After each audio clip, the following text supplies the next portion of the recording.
so we can hold the programs here. And I'm having trouble with the projector again. I don't know why it's not showing up.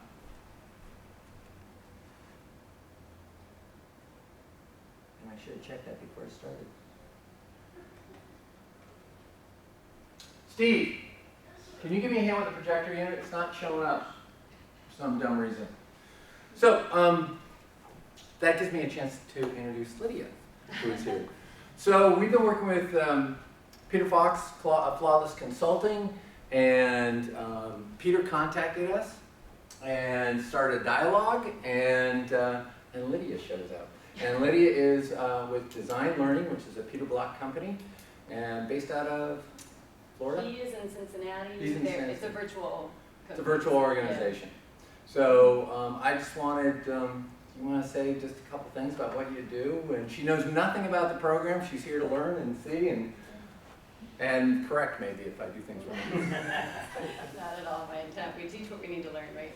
I'm Lydia Schimmelfennig. I have been one of the affiliates of Peter's company for I think about 8 years. So I teach, I'm a subcontractor. So I teach about half dozen times a year, usually in sort of this region because there are people all over the country. And usually it's internal folks, HR, project management, sometimes finance folks who are trying to create strong partnerships and more 50-50 partnerships with their internal clients, not external. So all of our work is internal. Usually Fortune 500 companies. I mean, Peter's got quite a name for himself among big companies. So I've done consulting. I did my graduate work in New York in organizational psychology, counseling psychology, and then did some consulting as a part of a company there in New York. I've been back home in Orange County.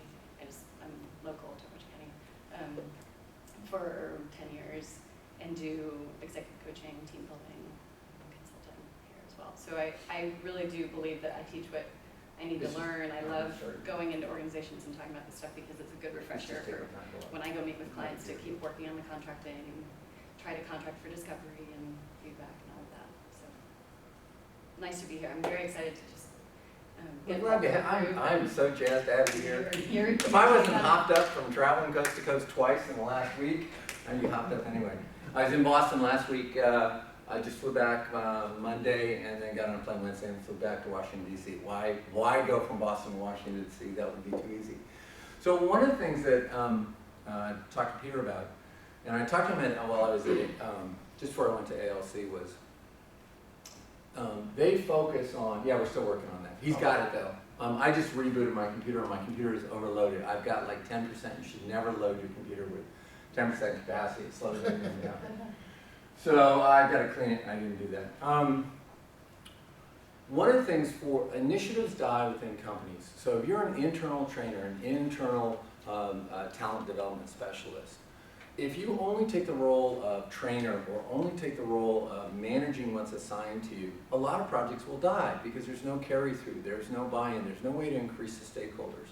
And one of the important things, this is where Peter focuses, is taking internal people and turning them into, giving them the consulting skills that they need to keep the projects alive. Because as we know, if you go in and do a day of sales training, 2 days later they're going to be back to their old habits. If you do a day of time management training, they're going to go back to their old habits. It's just the way we're wired.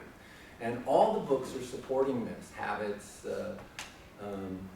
Nir Elal's book, also about habits. Our brains don't change. It takes us a while to reincorporate them. And that's the beauty of learning Peter's skills and learning these consulting skills. So we're almost there. Are we getting there? It's living. It's taking time. Okay. So I did not advertise this one very well. I put the description up about a week ago, a week and a half ago. Usually what I've done is I've either gotten a little social media support from Paul, or I've also gotten, put something in the local papers, Orange County Business Journal, and Register. And I didn't do that this time. And it's also a holiday today. So anybody with kids, a lot of people with kids they're home. So we got a really small group instead of the 14 or 15 we usually have, which is good. So we'll see. And as soon as this gets going, we'll be okay. Any questions from what we covered before? We went over the first two phases of consulting based on Peter's model. entry and contracting, discovery. Any questions from those? All right. So I'll just make announcements that are on the slide. Well, I got one. Yeah. I like your comment about consulting skills to keep the project alive.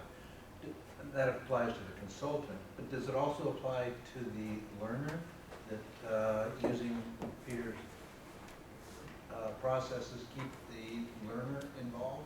So consulting skills, I think, are a foundation skills, and ATD sees them as a foundation skills. For some reason, it hasn't caught on. Maybe because they feel it's too complicated, maybe it's because they're focused on their other skills. The ability to understand and see something from all the different players, all the different stakeholders, what they have to gain, what they have involved, would help anybody. So an instructional designer that took a consulting approach to their project would do infinitely better at getting a superior product, having the product more widespread, more widely used. So these are all, you know, they're valuable to anybody, just like persuasion skills are valuable to anybody. You know, they're one of those foundation skills you should be able to take anywhere. And what I really loved about Peter's stuff and why we did it is he has a very concise, simple model that gets you started. Global models are what we need. So it's kind of parallel to consultative selling then? What? I minimize So the. it's parallel I to minimize it. consultative minimize selling? Yeah, because. I think so very much, Change yeah. your setting. Yeah, you teach this, yeah. Oh, you did? I've heard that, I'm not a Well, sales trainer, PowerPoint, but I've did you heard open that there's a PowerPoint? lot of No. See, parallel where PowerPoint you're will often do that. identifying the situation, you're And if you look at exchanging wants and needs. the. Listening. on there, Yeah, your yeah, icons are not instead showing. of just talking. Huh? Your icons are not Yeah. showing. Okay. Anyway, sorry, I lost it. I was trying to get that. Okay, damn Lydia. projectors. I hate technical stuff. Anyway, one of the things that what the announcement was, Peter and I started talking, and Peter agreed to do a webinar for our chapter. So in the second, so I asked him and we discussed it, if we could expand that. So we actually, while I was at ALC, which is a ATD conference for the chapter leaders in Washington, I discussed it with San Diego, a couple of San Francisco chapters, Sacramento, Washington, D.C., Portland, a little, Puget Sound. They are all excited about it too. And so what we're going to do is get together this week and we're going to try an entire West Coast webinar with Peter Block sometime in the second quarter. And one of the reasons we're doing this is because nobody else has done something like this.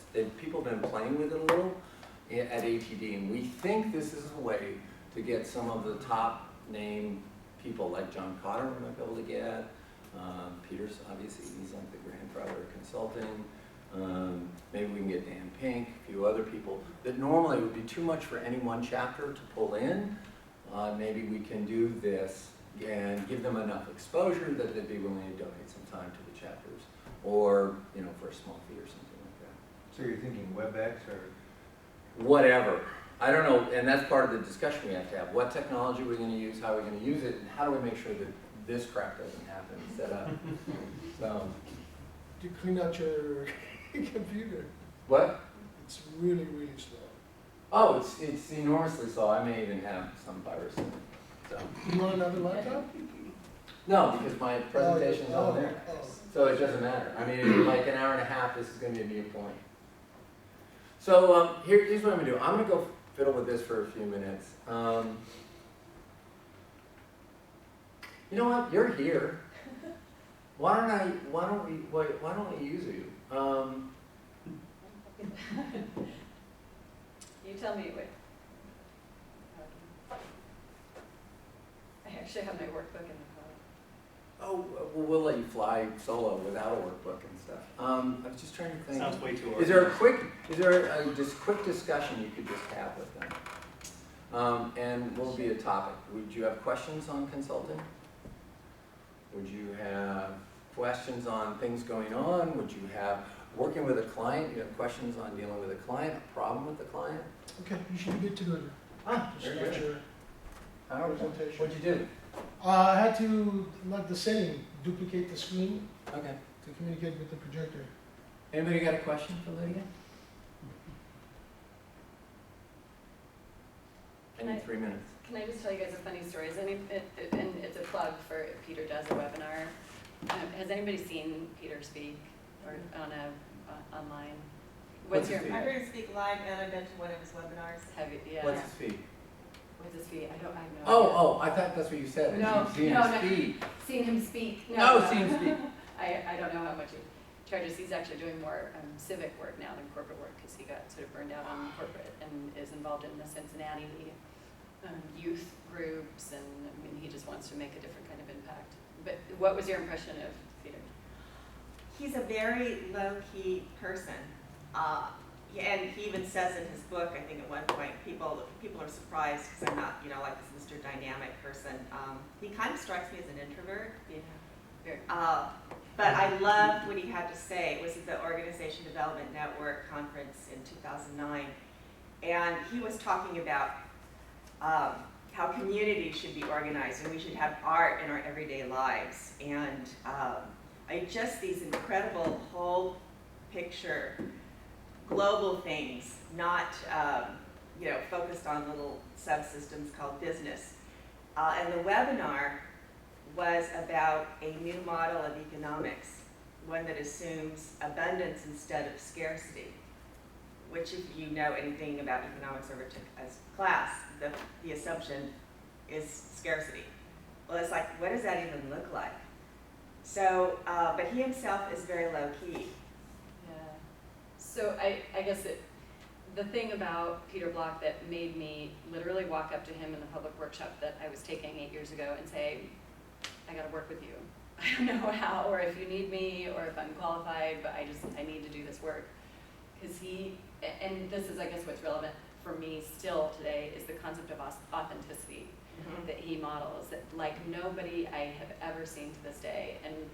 And it's inspiring to me to be able to walk into the VP of HR at some big company and still feel like, all right, I'm doing I'm going to trust that if I do this work, which is, if it boils down into one word, it's authenticity, I can still get the business, right? And I won't look sort of, like I don't know what I'm doing or whatever if I don't have it, if I'm not all buttoned up. But quick story, when I first saw him, I had studied him in grad school, and he was kind of like a celebrity in my mind, and a friend who I had been in grad school with, who was working for a hospital in New York. I was working for, I think I was working for the consulting firm at the time. He said, come see Peter Block, he's speaking to our group, because we've hired him to do some leadership training for, I think it was Columbia Presbyterian or one of the big medical centers. So I go into an auditorium with like 200 people, the top leaders of this major medical center, and we're all dressed up, and kind of, there's a little bit of a buzz because he's going to be there on the stage and speaking, and he walks out looking pretty much like Jeffrey. Really? Maybe minus the Vans, but just like not. But he literally, I think, had a ring spooner or whatever shirt on and slacks, and New Yorkers don't dress like that, right? Right. And he comes out and he starts telling the story to all these people who are taking his leadership training, and he's been paid money by the powers that be in this medical center. And he starts telling the story of how he was sitting at his home office desk one time, and he looks at his watch, it's almost 5 o'clock, and is debating about going to the fridge and cracking his first beer of the night. He's telling this to everybody. And his phone rings, and it's the so-and-so at Pepsi. I think he's done a lot of work for either Pepsi or Coke, I can't remember. And this was years ago, and he picks up the phone, and the person says, hi, this is so-and-so from Pepsi. Is this Peter Block, the founder of Consulting Skills and so on? And Peter tells this whole group, he says, so I sit there and I go, should I wait on the first beer, or should I just say, no, he's not here, call back tomorrow and go get my beer? And he said, why, yes it is. That was my first impression of Peter Block, and that's when I was like, ooh, I gotta figure out how to have this person in my professional life, because he is, to tell a story like that to all these people who paid him, and that he was starting off his whole speech with. That's hilarious.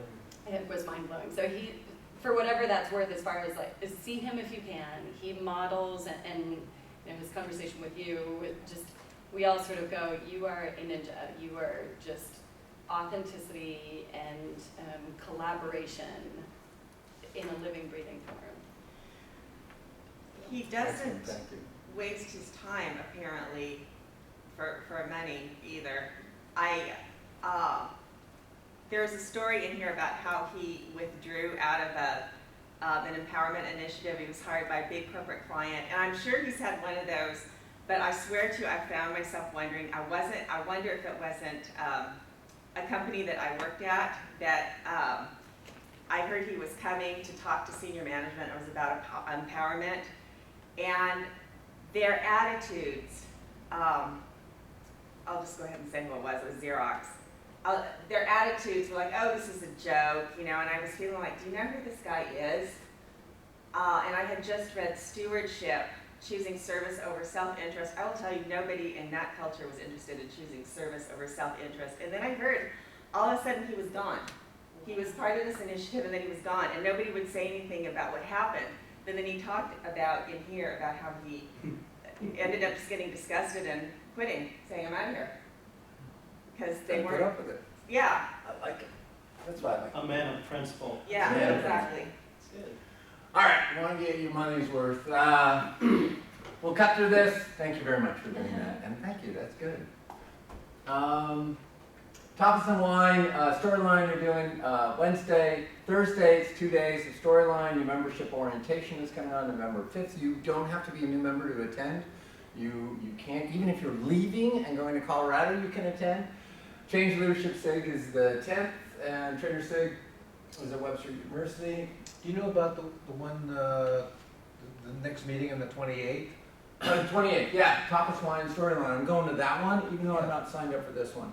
Is it just an overview, or do you It's an know? overview, and Kevin, the guy who's doing the storyline, is going to be there and talk about the storyline.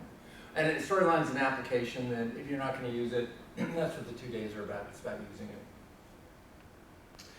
So our work continues.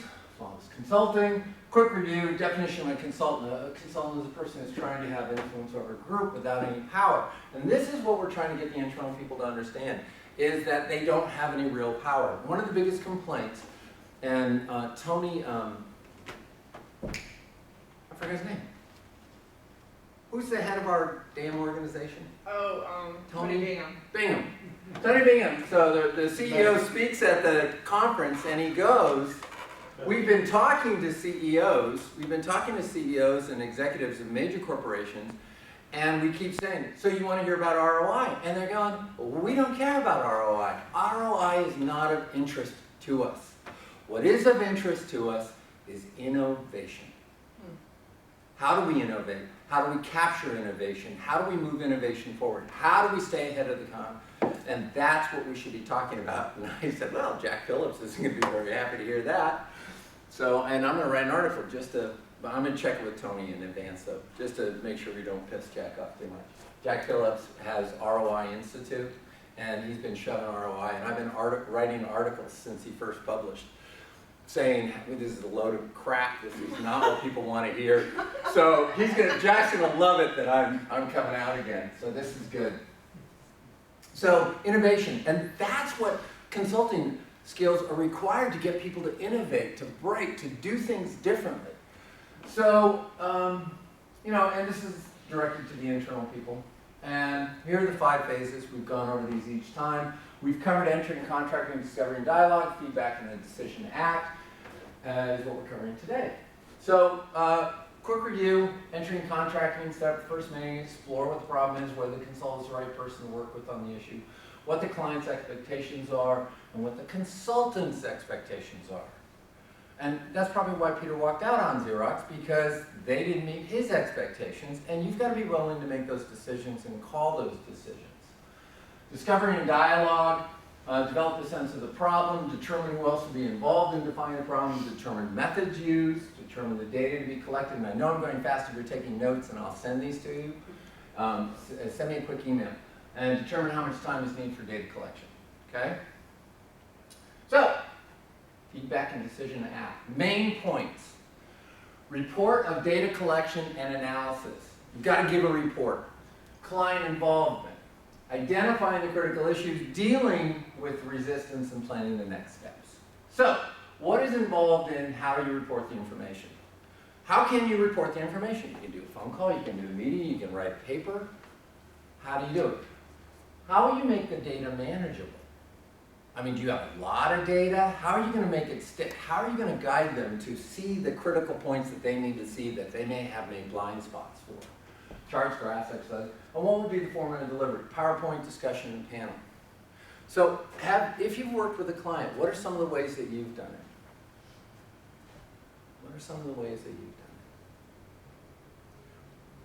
it? Anybody? Well, face-to-face is always the best, I think. Why?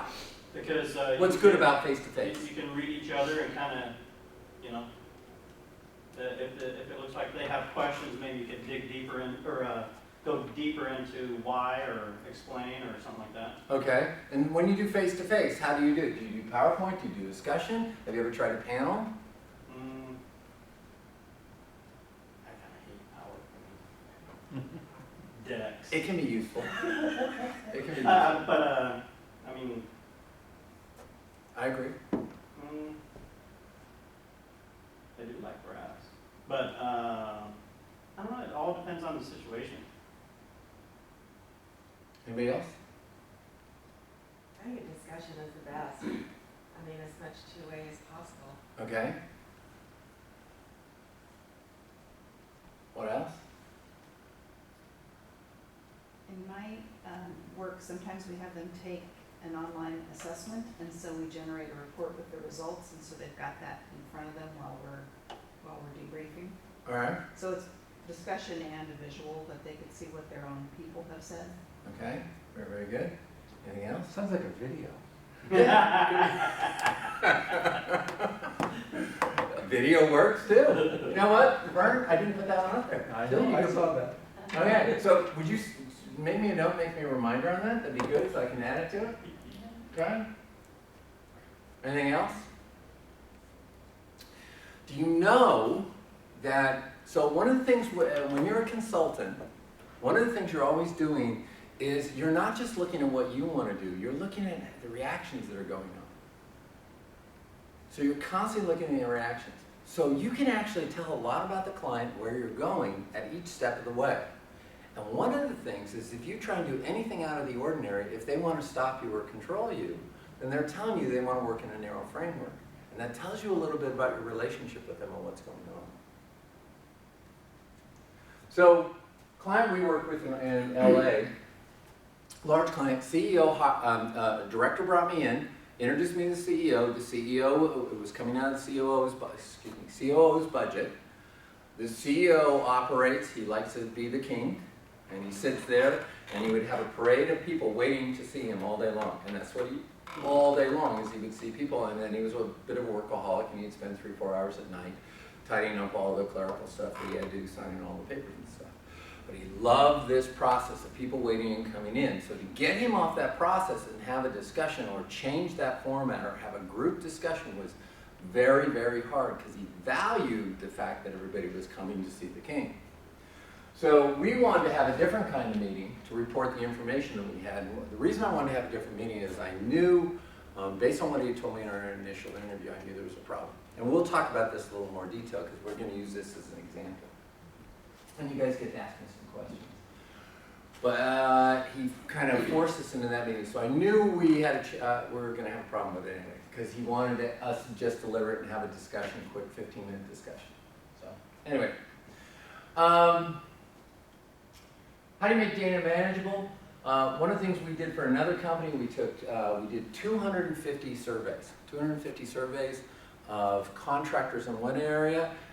They were union contractors, and then we did in another area 250 surveys of non-contractors. So now we had 500 surveys.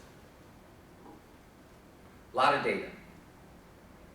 So one of the things we did is we went through and compiled the information. Yes, we had the data and information, but the way we got the data through to them and delivered the data to them is we took 50 of each and we threw them on a table. And we said,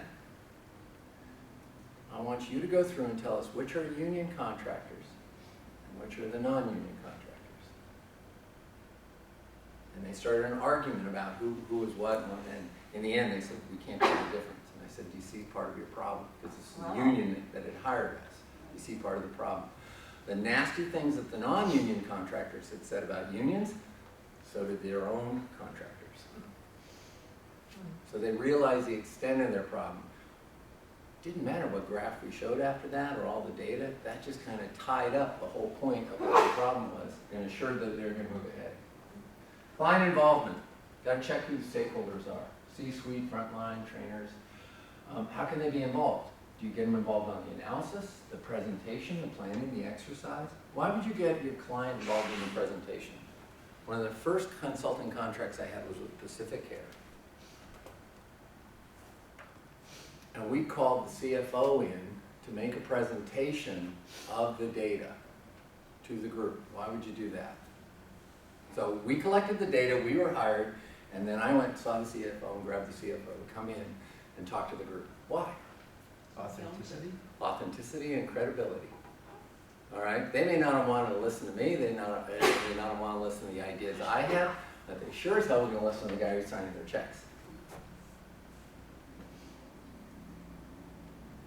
So before I go too much further, I want you to write down a project that you're working on. Now, you may not think of it as a consulting project. You may have it assigned. It may be an instructional design project. It may be a training project. It may be a video project that's coming ahead. Now, I want to go back here. To make this a better program, just spend, I'm just going to give you 30 seconds starting on this. Think of it, what information do you need to make your program better? What information do you need to make your program better? You might be delivering, the next project you have might be delivering the same safety program that you've delivered for the last 15 years.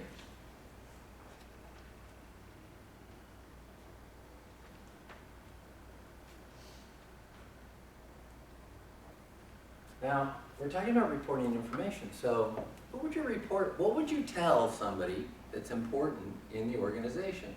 How would you expand your influence? Who else might want to know that you're running this program within the organization? Sorry, I was thinking, I didn't catch that last thing. Who else so you're external, right? Yes. Okay, Bucky, so you've been hired by a consultant to do a project, or you've been hired to do a project for them. Who else in that client organization that you're not currently in touch to might want to know some information about what you're doing? Not in that organization? No, in that organization, but that you're not currently talking to. Sorry if I shortened that. No. I'm still on East Coast time. There was that little time gap.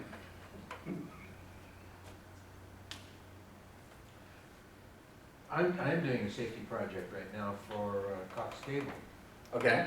and I'm dealing with the safety people. Okay. But I like what you're saying. I want to talk to the CFO. Bingo. Because the loss ratios, and that's what they're dealing with, is huge losses, financial losses.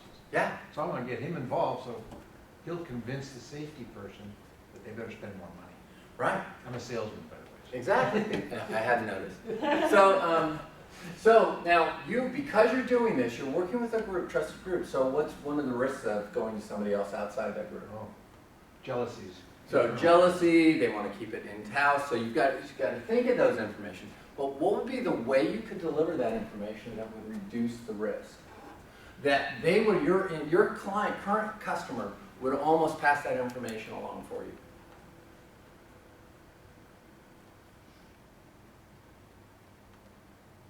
Anybody?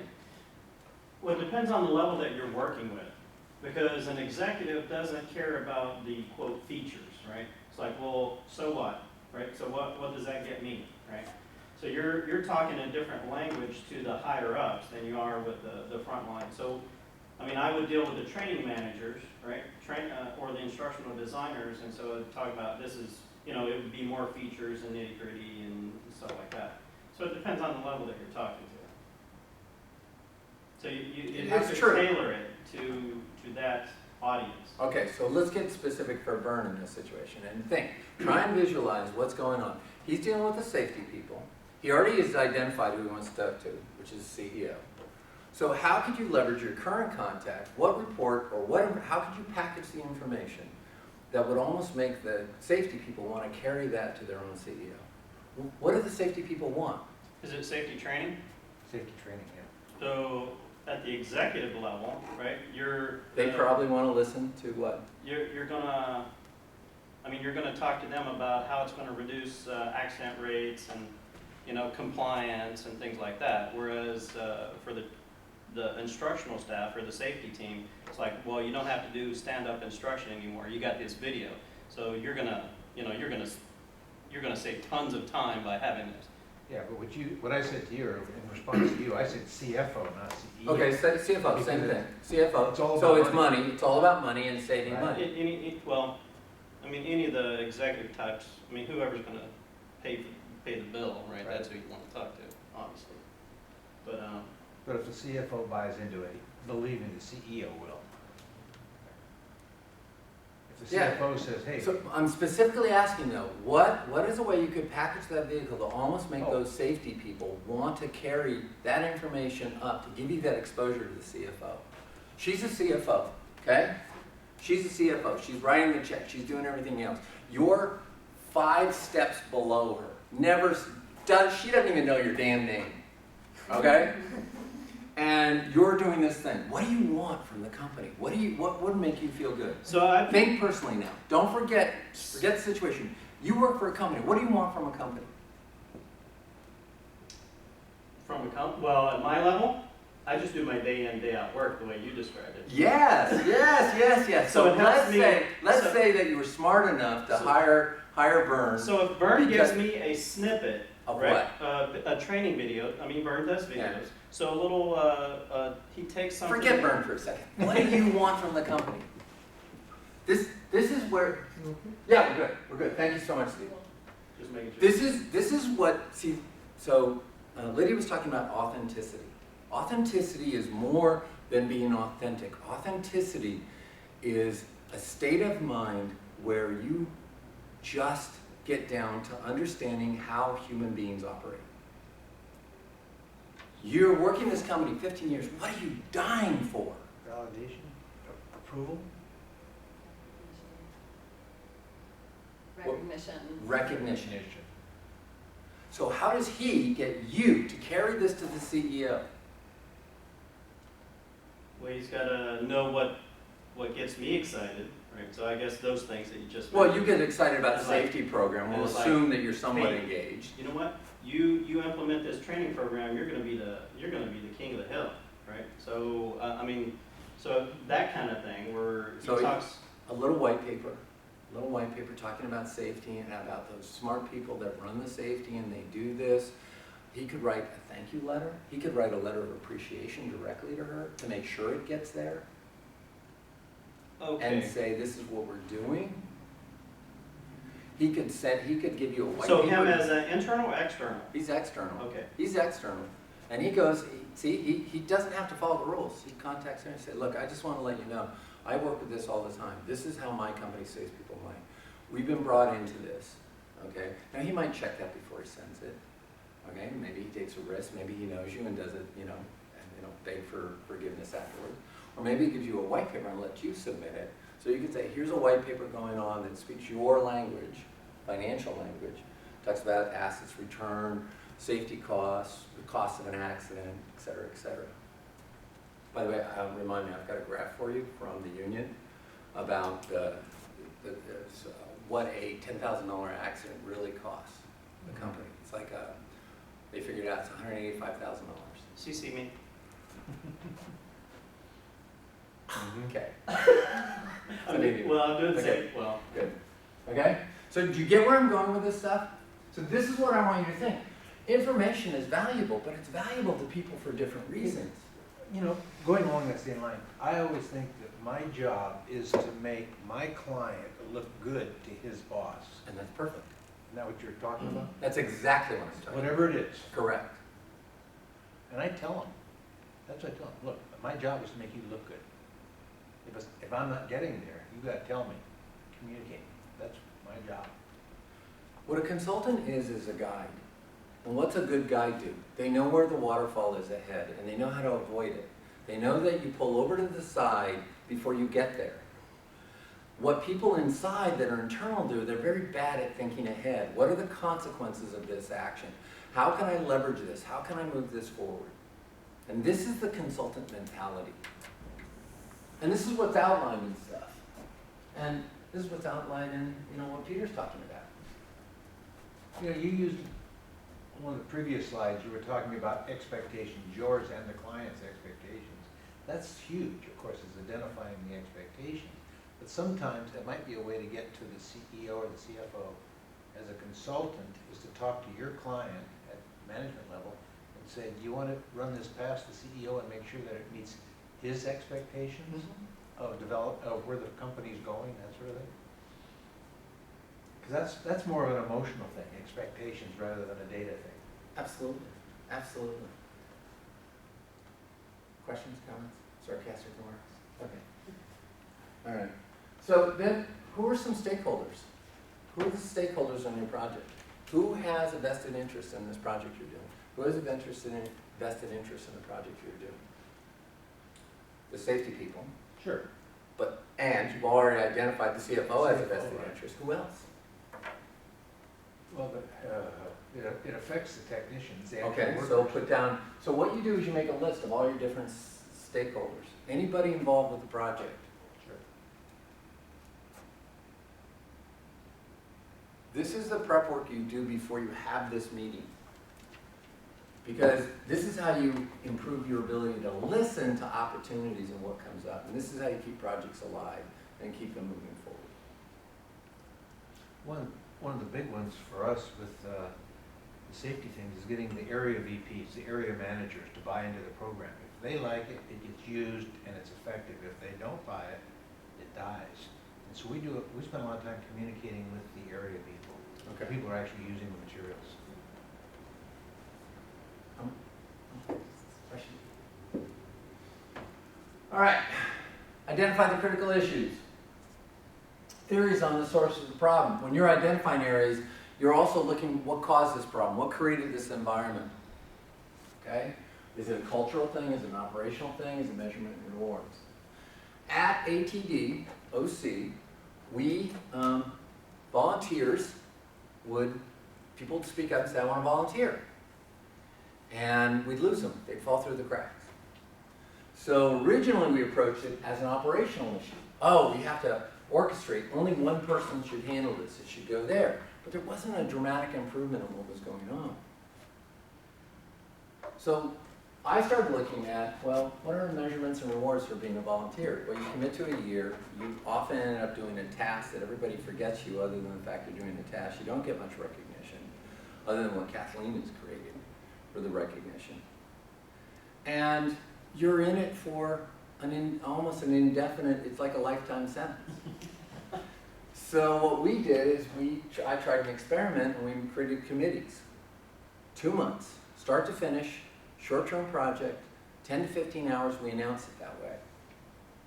And I said we're going to start 2 committees, 8 people each. And at the board meeting, about half the board looked at me like, you're crazy, you're never going to get 8 volunteers. We got 8 volunteers for each committee right away. And as a matter of fact, we had 10 and then we thinned it down. So what we thought was an operational issue really wasn't. It was kind of a measurement and reward issue. People can commit to 2 months, 10, 15 hours, get in, get out, and then we made sure we gave them lots of recognition for it. And we also made sure we implemented something immediately. So what's causing the problem? What's the source of the problem? What's the source of the issue? And then you have to prioritize these things. And I always reference cost. And it's almost like a trial balloon.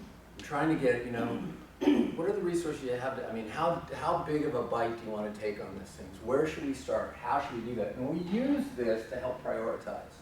And that also gets a client as an external one, the cost of this. As an internal one, same thing. They have to think, where's the money going to come from to support this? Who has budget for it? Who's engaged on this? And that also goes back to the stakeholders. Questions? Comments?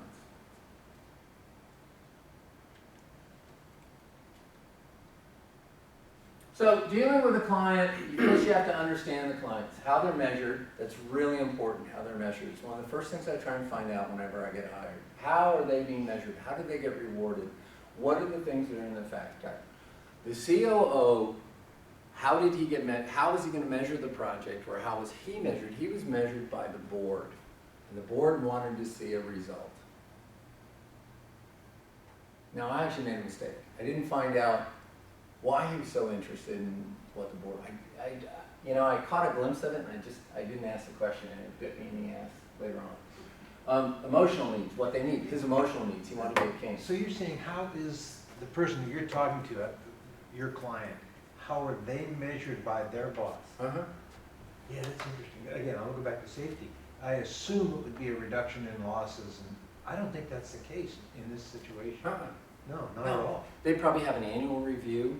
They probably have primary. What do they Number get of graded projects on? or What are they something else. focused on? Doesn't matter if it's affected, it's just, no, are they there every day?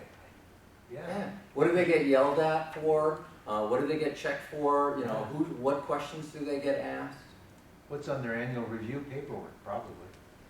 So Robert Beister ran SAIC. A friend of mine, Peter Jackson, was the CFO for it, ran it from, he started with the company with $10,000. Currently, SAIC is $6.8 billion a year. He took them up to $800 million. And they had what was called the envelope test. The envelope test was the 10 questions each department had agreed these were the 10 critical things we're going to measure. And if Beister walked in and asked you one of those 10 questions and you didn't know the answer, you got your papers that day, you were out, done. And to make his point, he closed down a couple of divisions because the guy heading it up didn't know it. If the guy leading it doesn't follow this stuff. So if I was an external consultant, I better damn well have this project wrapped into those 10 points and know that thing. If you don't ask the questions, you won't know. Okay? Communication skills, influence, sales, negotiation, persuasion, these are all valuable. The better you are at these skills, the more successful your project will be. So Yeah. you get this information like when you first meet with them or in your first few conversations with them? I'm constantly testing for it, Always, constantly okay. bringing it up. So I'm not wasting time. I'm trying to find out what's going on, how they think, what goes on. If I ask a question about how they are in the family, I'm listening for that. I'm also listening to the very verbiage they're using, because in those words, I know what I begin to find out what they focus on. I talked to Peter about this. The model of persuasion had been run since 1990.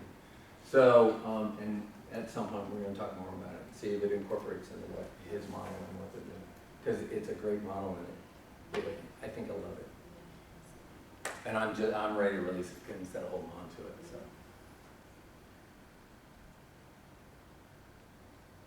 I have a thought about their emotional needs. Yeah, Sometimes what's unspoken is fear. correct.